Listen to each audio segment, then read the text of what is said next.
Hi, I'm Sophie Zakin with Alliance for Affordable Energy and Arm in Arm, and we're all here today to talk about racism, anti-racism, and the importance of today, especially in our current political and social climate. I'm so thrilled today to have some of my good friends. We actually all met through US CAN and SEN, US CAN being US Climate Action Network, and SEN being Southeast Climate He's and Energy Network. hmm and so we are all friends who, play corny Jackbox games together, but also work in solidarity. So thank you all for being here today. First, we have Reverend Michael Malcom, the People's Justice Council, and with Alabama Interfaith Power and Light. He's also Environmental Justice Minister for the Southeast Conference of the United Church of Christ. Thank you for having me. Yeah, absolutely. Then we have Lindsay Harper, who is the Arm in Arm National Coordinator. Hi there. Thanks for having me. Yeah. And Michael Hansen, Executive Director of GASP in Birmingham, Alabama. Good morning. Happy to be here. Yeah, I hope it's a good morning, Well, you never know. You never know. You never know. Especially, Lindsay, how are you feeling on the morning of the 6th? Because you're in Georgia, and Yeah. the night of the 5th, you had some wins. And then the Yeah. 6th, tell us a little bit about that. There was a lot of pressure. I was feeling it. I'm sure my colleagues were as well. There was a lot of eyes, ears watching, waiting on Georgia on that day. And I remember waking up and seeing, that Warnock had basically won. And it was a high, very emotional, deeply emotional understanding, friends, family, the history of the state, the city, the South, what it meant to have the first Black, man elected to the Senate and from Georgia. And then having the insurrection happen a few hours later was a real crash and clash of emotions and ideologies and representations of what's happening right now. All of that happening at the same time, and then Ossoff winning his race and having that called in the middle was really a true, I feel, microcosm of the push and pull of today. So that's how I was feeling. Today also being, which I actually haven't said, but Martin Luther King Jr. Day. Yes.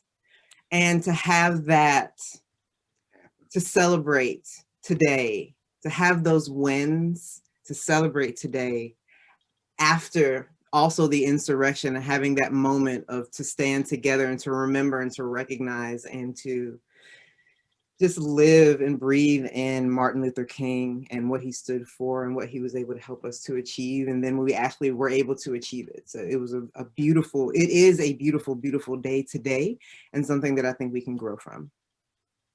Very well said. I know Reverend Malcolm knows quite a bit about the history that brought us to this day. Yeah, as we start to look at the history, we understand that it's steeped in the civil rights movement when we look at the history of the environmental justice movement. And one of the things that blesses me tremendously, and the reason why I let everybody know that I am United Church of Christ and a United Church of Christ minister, is because of the fact that it came out of the United Church of Christ, the very first report on environmental waste and race, where Reverend Dr. Benjamin Chavis coined the phrase environmental racism, because they had seen in their report, which was the very first environmental justice report ever done, but they had seen in that report that as if you were 5 times as likely to live next to a waste facility, being that you had Black skin. One of the things that really showed that Dr. Bullard, Robert Bullard, pointed out to me when we discussed it was that it did not matter your wealth income, your economic income. It didn't matter your educational background. The only thing that really mattered was that you had Black skin. And they found out that you were more likely to live in unhealthy environments if you had Black skin. What year was this? This was in 1987 that this report came out. Yeah. How do you feel about, or I guess, how far do you think we've come since 1987? Well, they did a report 20 years later and found that nothing had changed. And I believe, and that would have been 2007. If I look today, I'll still say that nothing has changed. Yeah, nothing has changed. So something that does unify us, and Michael Hansen also, feel free to join in. Not that I've given you a directional question, but just now, now we can just have it's an open conversation. But what are we trying to achieve? We know the facts. We have information about the history. What is our ask for people watching this? Is that for me? That's for everyone, but sure. I can jump in on that. I can start us off. And I'm sure y'all will have something to say about it too. But I'm thinking about, because this is an arm in arm sort of a pitch, right? So basically we want to educate people about what is arm in arm and why are we doing arm in arm. When we came together almost 2 years ago, right, Lindsay? We started to plan this movement because we looked around and realized that looking at other successful social movements in history, we were missing a piece, and that was like the action and sustained nonviolent direct action in particular, that the climate and environmental movements have these one-off actions and campaigns, but we haven't had this really strong sustained movement in the way that we need, like the civil rights movement had that Rev just mentioned. So we started coming up with this theory of change, and we decided that we needed to be inclusive, not just of climate, but also like what is driving the climate crisis and the environmental racism crises. And so we included economic and racial justice as part of that analysis and that lens for how we're going to get the change that we need to address climate change and address environmental racism and injustice. And so that's how we came to Arm in Arm and what we're doing today to try to get people involved in this movement for sustained nonviolent direct action that will end the climate crisis. And I'm sure, Lindsay, you might want to, since you're national coordinator now, maybe you want to add on to what I just said, but yeah. And also, what is environmental racism for people that don't know the definition? I was going to let you answer that. And I feel like Lindsay can, or Michael. No, Rev, you got that one. Okay, well, environmental racism is the discrimination against basically Black and brown and indigenous people based on their color. As I just described, what caused Dr. Benjamin Chavis to coin that phrase was the fact that he saw that Black people were 5 times as likely to live next to waste facilities. As we continue to look at Dr. Robert Bullard or Dr. Beverly Wright and some of the others that have also pioneered reports and works, we continue to see that there's a discrimination against those who are of a different hue than the ruling majority in society, which is white folk. And what makes that environmental racism? Because there are 2 things that happen during environmental racism. One, there's a taking back or withholding for communities of the good things that can make communities thrive and productive. But there's also a putting in of things that are harmful to communities, such as waste facilities, such as coal-fired power plant facilities and the production thereof or the byproducts thereof, coal ashes in our communities. We see air pollution, disproportionate energy burdens. These are things, all the unhealthy things that keep us from maintaining a healthy life are the things that saturate our communities, while at the same time, we don't have green spaces. We face food apartheid. We have to deal with not having infrastructure. Our roads have potholes and things of that nature all in them. So things that help us to thrive and live a healthy whole life are withheld, while the things that cause us harm are not withheld from our communities. And again, it doesn't have anything to do with economic status. It has nothing to do with education. It has everything to do with race. So that's environmental racism. Yeah, Rev, I really appreciate your explanation of environmental racism. I haven't heard it that way. And I think that it's important that we continue to be able to really communicate what it means for certain communities to be purposefully imposed upon and injured, and having resources taken, really mismanaged in a way that leaves communities vulnerable on purpose. I also wanted to lift up Dr. Mildred McLean here in Georgia. Georgia has a lot of environmental justice issues as well, including coal ash, an extractive energy economy, including nuclear power plant Vogtle, which is being built right now, an extractive energy economy. Our southeastern states, including yours, Sophie, and Louisiana, y'all in Alabama, Rev and Michael, I'm in Georgia. We have extractive energy economies that have left communities of color, Black folks, Indigenous folks, folks in the Asian Pacific. I learned about, folks living on the water in Louisiana. There's all kinds of people who are being impacted, who have either been living here, should have rights to their land, how they want to manage it, how the resources should be spent, and people are being left out of these conversations. So what it's going to take to make sure that we don't continue damaging environments, damaging communities, leaving people with less wealth and less land to live on, whether it be through eminent domain or flooding. We have to be able to pull together and speak together when the time is right, when there is a time to make a decision on some policy that's going to help protect people. At the end of the day, we don't have climate policy that protects people.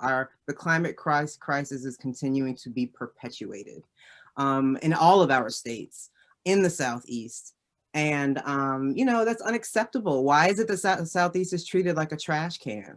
Why is it that I understand that I think, 75% of the nuclear waste is like east of the Mississippi? Like there are conversations that need to be had, like why certain industries are concentrated in certain areas. And I feel that we can have more of a national conversation like that because, honestly, the way that the Senate races went in Georgia, we can start to have these conversations. Georgia is in the mix now. You cannot have conversations that do not include what's happening in Georgia.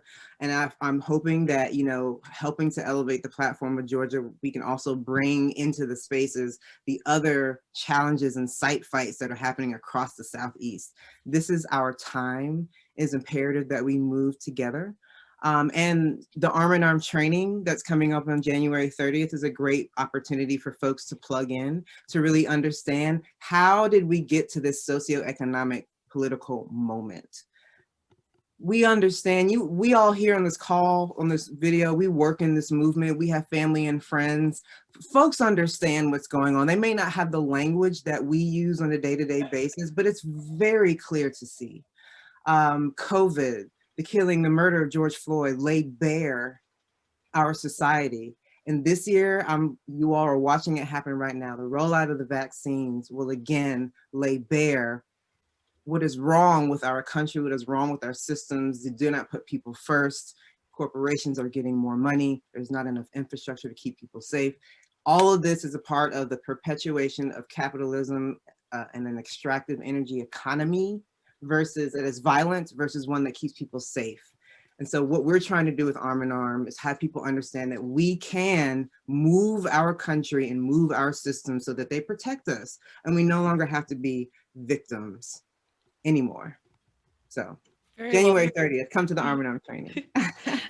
There will be a link under this video for all of the reports, videos, and the Arm in Arm training that we're talking about today. But Lindsay, thank you. That was very well said. And also maybe want to remind people that like this is not just about uplifting communities that have been kept down intentionally. This is about uplifting, making the world a better place, but like really making our communities better places for everyone. If anybody caught the Ellie Saslow and Derek Black interview with Trevor Noah on The Daily Show, came out with a book, and but their talk was about leaving the KKK and white supremacy. And one of the main things that they talked about is how this is not about just making the, bringing up certain communities. If we make places better and we improve the situation for some, it will actually get better for everyone. It's not just about targeting people and you get better. It's everyone will be uplifted together. Well, so Sophie, one of the things that Reverend Leo Woodbury, who is my dearest mentor, I call him my EJ pastor, Reverend Woodbury taught me is that the wind blows and the water flows. You can plant pollution, but you can't contain it. So, and for me, I made the connection that if we would only help the people that are suffering, we will heal the planet, period.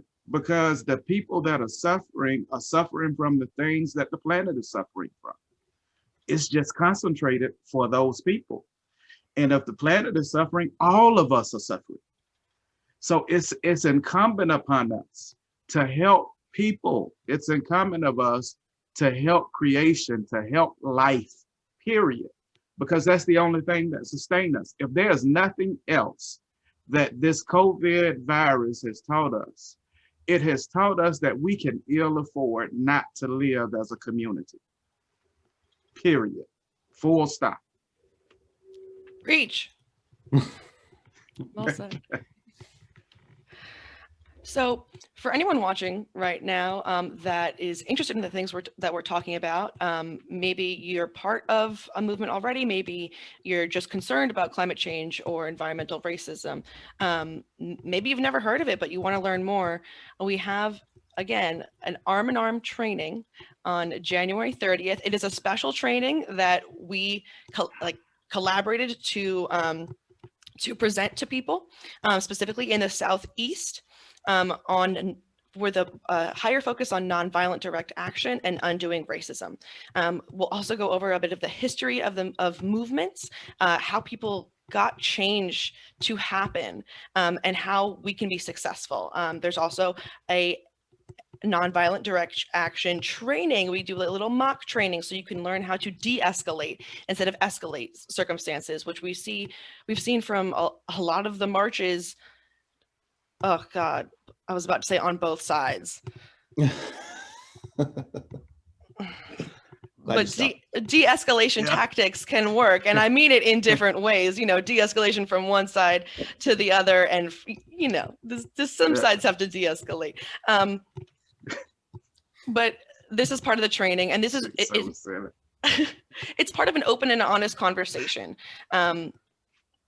This is your chance. It's not the only chance, you get more chances, but this is where you should start if you haven't already. And again, if you're an organizer already in the Southeast, this is where we can all kind of come together and coalesce. Sophie, I'd like to send a special message out to each and every faith leader that is hearing me right now. We have always set the tone for morality in our country. It is a shame that we are silent in this moment. Here it is, we have before us a tool that allows for us an opportunity to shine as that moral leader, while at the same time advocating for those things that help us to thrive and live healthy. I would personally invite every one of you all to meet me at that training. I guarantee you'll be blessed by it. And I guarantee you'll be a blessing to others. So listen, come see my smiling face. Let me see your smiling face, and I look forward to seeing you in that place. If I can jump in and say also, I really think that Arm in Arm gives an opportunity for folks to do some of the inner work that's necessary to really, begin to unpack the institutional racism and white supremacy that we all have really internalized, and some of that unpacking, and it's every day and it's all of us. And so the Arm in Arm intro training, really, again, we're trying to move, I should say this, 3.5% of the US population.